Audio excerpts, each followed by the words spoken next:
ভালো করে দেখো, হিসাব করি। ঠিক আছে, হিসাব করি।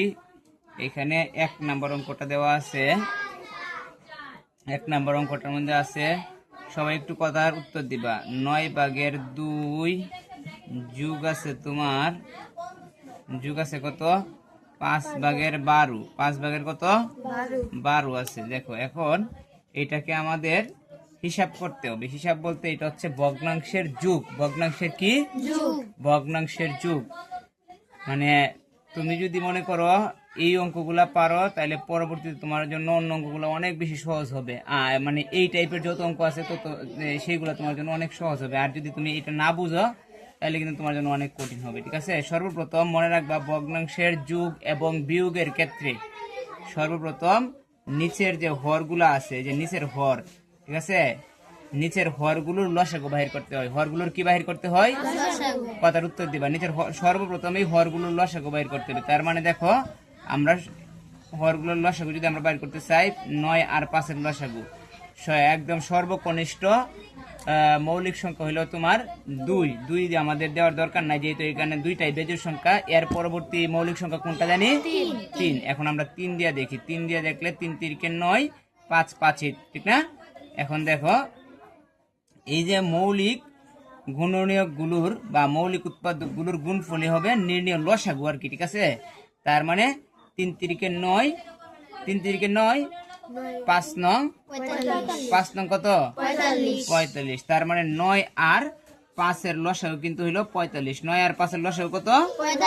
45। মনে রাখবা, লসাগু যাই বাহির হয়, এই লসাগুরে দিয়া নিচের হরের ভাগ দিতে হবে। নিচের হরটারে কি দিতে হবে? ভাগ দিতে হবে। তার মানে দেখো, যদি আমরা 45-এর 9 দিয়া ভাগ দিই, ফল কত হয় বলো তো দেখি? ফল কত হইলো? ফল কত হইলো? ফল কত হয়েছে? 45-এর 9 দিয়ে ভাগ দিলে ফল হয় 5। ফল কত হয়? 5।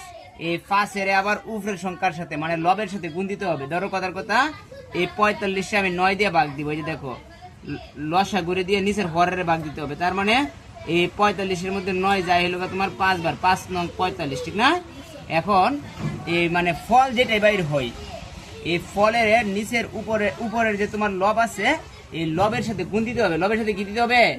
এই যে দেখো, লব আছে, ধরো কথার কথা উপরে আছে 2। এই যে 2 এর যদি 5-এর সাথে 2 গুণ দিই তাহলে কত হয়? 10। 5 দুগুণে 10। 5 দুগুণে কত? পরে কি চিহ্ন আছে কৌশল দিহি? যোগ। এই যে দিলাম যোগ। এখন আবার এই যে 45-এ তুমি 9 দিয়ে ভাগ, 5 দিয়ে ভাগ দিবা। 45-এ কি দিয়ে ভাগ দিবা? 5 দিয়ে। 45-এ যদি 5 দিয়ে ভাগ দাও, তাহলে 45-এ 5 দিয়ে ভাগ দিলে ফল কত হয় কৌশল দিহি? 9। এই আশরাফুল কিন্তু আগে সবার আগে রেসপন্স করতেছে। মনে করো 45-এ 5 দিয়ে ভাগ দিলে ফল হয় 9। এই যে দেখো, 45-এ যদি 5 দিয়ে ভাগ দিই, মানে লব দিয়ে ভাগ দিই, তাহলে হবে 5 9 45। 5 9 কত হয়? 45। ফল কত বাইরেছে? 9। ফল কত বাইরেছে?